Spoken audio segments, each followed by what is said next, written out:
evening, fellow South Africans and citizens of the world, and Bula from Fiji. Now, we have a special report here about South African Airways. Surprise, surprise. And it's a very interesting commentary that's come out about how the politicians are seeing the situation. First of all, South African Airways, which offers flights to more than 30 local and international destinations, began operations in 1934 when the government took over the assets and liabilities of Union Airways. The government sold a 20% stake in the carrier to Swiss Air in 1999 and bought the shares back in 2002 after the Swiss carrier went bankrupt. While the government has said it will consider selling an equity stake, no tangible progress has been evident. Parliament's Tourism Committee said in a statement the carrier must keep flying and called on President Cyril Ramaphosa to intervene and restore it to financial stability. Even if the government were to intervene, it would struggle to come up with the money at a time when its own finances are under pressure. The economy is stagnating and it's facing calls from other state companies for bailouts. And you know, it's so interesting because South African Airways spokesman Tlali, Gordon's spokesperson Sam Unkokeleli, and Mbowene's spokeswoman Mashuru Masutu Ramotul didn't answer calls to their mobile phones when the comments were sought. Isn't that typical? This is the very time they should be reassuring the public and the media as to what's going on. But it gets worse, because South African Airways have basically given the middle finger to the Parliament's public spending watchdog, the Standing Committee on Public Accounts, which has not gone down well. South African Airways' letter requesting a postponement of the Wednesday evening meeting scheduled 2 weeks earlier only arrived on Wednesday morning, while Parliament's Standing Committee on Public Accounts, or SCOPA, was busy with correctional services. South African Airways Executive Board Chairperson Thandika Mgoduzu, in the letter seen by the paper, humbly requested a postponement without defining a new date. Meduso, in the letter dated 26th of November 2019, signed as acting board chairperson, said, "A number of operational and commercial complexities have arisen as a result of the industrial action, and we are currently seized with assessing and evaluating its full impact globally. We are concurrently evaluating the financial situation of South African Airways. This is very involved analysis will yield clarity regarding the viability of the company." Well, that's not very promising, is it? Anyway, Magadusa goes on to say, "We anticipate that we shall have cleared some of these material hurdles in the next 10 days. As soon as we have resolved these critical aspects, we shall indicate as such to the chairman of SCOPA and request a date for our appearance." SCOPA would have none of it and decided if the airline wasn't coming to Parliament, the committee would go to South African Airways on the 5th of December, to be precise. SCOPA chairperson Unkoleko Shlengwa said, "We are going to South African Airways. We will deal with all these sideshows along the way. We want to take all the necessary steps. We are not swayed from the ultimate goal, the submission of SAA's financial statements." DAMP Al Fleece was livid and somewhat less diplomatic. He said, "South Africa Airways wants bailouts, but blocks Parliament from oversight. It has failed to submit its audited financial statements for 2 years. That means oversight is impossible, and South African Airways knows this. But with so many matters with South African Airways, there comes twists and turns. Around the time South African Airways SCOPA meeting should have happened at 6:30 p.m., the South African Airways Board of Directors issued a statement thanking SCOPA for the postponement, and it went on. Members of the South African Airways Board and Executive Committee arrived in Cape Town on Wednesday, the 27th of November, in time to present a comprehensive report to SCOPA on the state of the airline at the originally scheduled time at 6 p.m. The commission to defer the meeting had not been received at the time the South African Airways team departed from Johannesburg. It is not clear why no one at South African Airways made a single phone call. The statement also added how all requested information has been submitted to the shareholder. But since Scopa requested the information, it should have gone to Scopa, not the shareholder. It's a case of separate spheres of state. Shareholder, Public Enterprises, is part of the executive. Scopa is part of the parliament, the legislative sphere. That information has been requested by the 20th of November. It includes a legal opinion South African Airways has invoked to justify trading without being a going concern and without having submitted its audited financial statements as required by the Public Finance Management Act for 2 consecutive years. The committee finds this total disregard of parliamentary process by the SAA unacceptable, as the conduct of the SAA board and management undermine Parliament. Furthermore, the committee will not allow SAA to willy-nilly determine its own rules for accountability. Now, let's face it, it's the Parliament who set up who should be in that committee, and they've done nothing about it. So, at the end of the day, it's Parliament who are to blame. Wednesday's SAA board statement on the not meeting and document deadlines concluded South African Airways refutes any suggestion that it has not cooperated fully with Parliament. When approached for comment, Schlingwer simply said, "I'm not going to allow South African Airways to engage with us in bad faith." Why is any of this important? It's an indication of the muddle surrounding the troubled national carrier, which is used to hold the stick of a call-in of billions in government-guaranteed debt to get it further bailouts, billions from the national purse. Since 1994, that's about 57 billion rand. Now, just yesterday I put up a video about Andre Viljoen, who used to be the CEO of South African Airways, and what he has done for Mauritian Airlines and Fijian Airlines since he was basically kicked out by the ANC cadres and the BEE, or Black Economic Empowerment policy. Later on Wednesday afternoon, Public Enterprise Minister Pravin Gordhan announced it was make or break time. The strike at South African Airways, with consequential cancellation of bookings, has resulted in a sudden deterioration of South African Airways' financial position. Accordingly, the Department of Public Enterprises is working together with SAA to urgently formulate immediate actions that will be required to provide support to enable South African Airways to carry on in its business. However, South African Airways cannot continue as is. Steps to be taken included ensuring the airline is stabilized and has all the necessary support from all stakeholders, finalizing the appointment of an effective management team.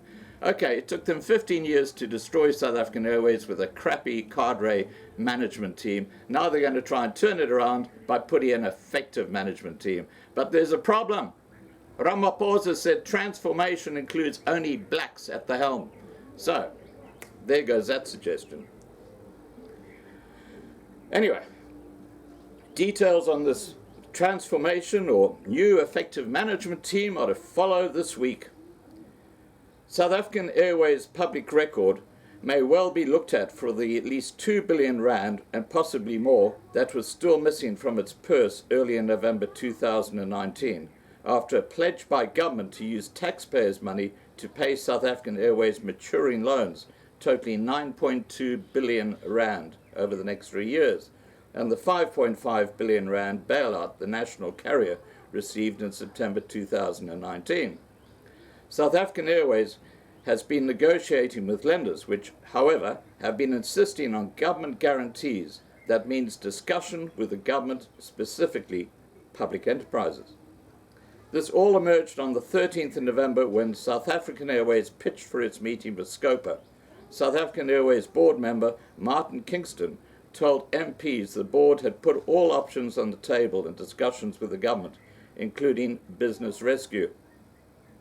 Kingston said, "Before moving on to dismiss this option, we have had extensive discussions with the shareholder about all options, including business rescue." He was describing this as equivalent to liquidation, which could lead to the immediate recall of some 40 billion rand in debt. And this is probably mostly government guaranteed, so you can see how this is going to impact South Africa. Gordhan's statement on Wednesday signals discussions have been stepped up, and in another hint at government preoccupation with South African Airways, Cooperative Governance Minister Nkosazana Dlamini-Zuma, in Wednesday's ministerial question session in the House, invoked the troubled airline in a one-off reply. When I get a tender to supply aircraft to South African Airways, that would be wrong.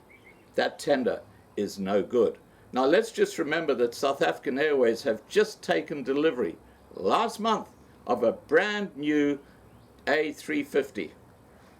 Remember those photos of the South African Airways technical guys sitting in the doorway or standing in the doorway with the chairperson of SAA? This is complete idiocy. You know, or it's either idiocy or an act of genius to try and cover up what is actually going on at the airline. However, if Minister Tito Mboweni was stressed about South African Airways, he didn't show it, not when answering questions in the National Council of Provinces on Wednesday afternoon, nor when sitting in the ANC benches, elated to listen to Minister in the Governance Cluster answering questions in the National Assembly. Perhaps it's a result of having weathered a storm of political criticism from within the ANC over his persistent questions on whether it was time to ditch non-performing state-owned entities or at least find strategic equity partners. Or, as Mboweni put it in his medium-term budget policy statement on the 30th of October 2019, I am pleased to learn that there are conversations involving South African Airways and potential equity partners which would liberate the fiscus from the South African Airways sword of Damocles. Now, isn't that interesting? Because he has no understanding about what the sword of Damocles actually means, but it's a perfect example of what we're talking about. Because the sword of Damocles is when this little up-and-coming upstart decided that he was going to be prancing around with the king. This is obviously a mythical thing. And they were having dinner, and the king said to him, Damocles, come and sit in my seat for a moment. This is a king who said this to Damocles. So Damocles went and sat in the king's seat, and he looked above his head, and he saw a sword hanging above his head with just a hair holding it from piercing his head and killing him. And he looked at this and he said, whoa, I want out of here. Now, what this is, sword of Damocles, is actually talking about the perilous position that people in ultimate power have. We were talking about people like Cyril Ramaphosa, the Minister of Transport in South Africa. These are the people who the sword of Damocles is hanging over, and not the airline, not South African Airways. So it's a very interesting interpretation that Mboweni put on that particular saying. Anyway, Mboweni went on to say, we have essentially chosen to subsidize the middle class and wealthy flying around the country to other parts of the world, rather than the ordinary workers who sit in old trains and the townships every day, often getting stuck and being late for work. Well, that's if they still find a train that works after they keep on burning the damn things, because PRASA is not putting any security out, and of course the thugs are out there basically looting and burning all the trains that are left. And PRASA, believe me, is the next state-owned enterprise that's going to be either privatized or completely shut down, because it's going the same way as South African Airways.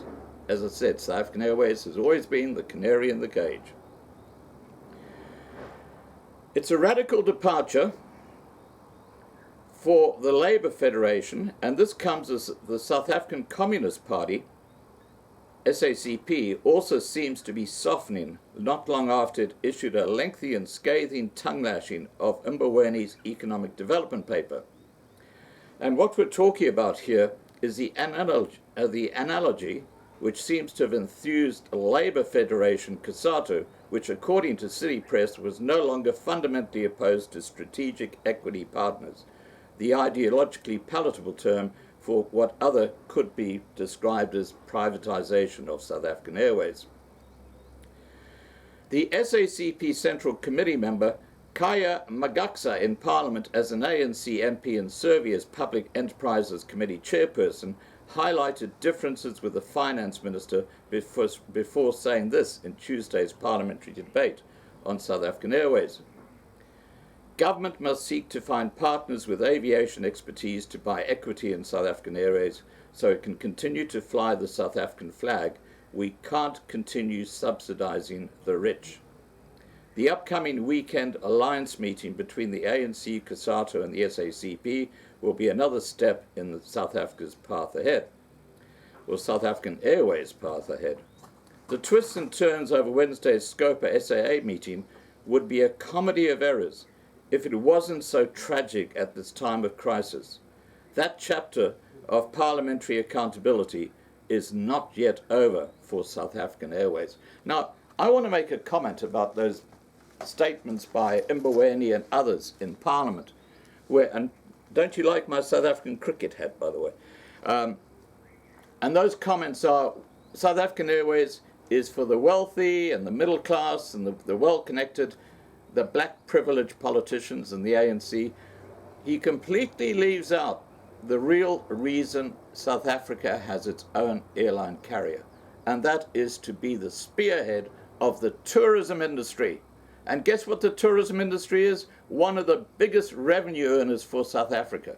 But no, they completely leave that out of the equation when they're trying to justify why South African Airways should be actually shut down, or it should be sold off to another entity like Ethiopian Airlines, which apparently they're having talks with. So it's going to be very interesting to watch this space. The thing that I found so interesting in this whole discussion was the use of the word sword of Damocles, when they didn't realize they were talking about themselves. And I'm talking about the senior politicians in the ANC government. All right, guys, please remember to subscribe to be kept informed. Ring the bell for the updates. Please like this video, please share this video, and above all, stay safe. And by the way, I should be back on board at home in about 48 hours, and we should then be back up and firing again. But we'll see what happens. It's still 2 days from now. Okay, guys, take care. Bye for now.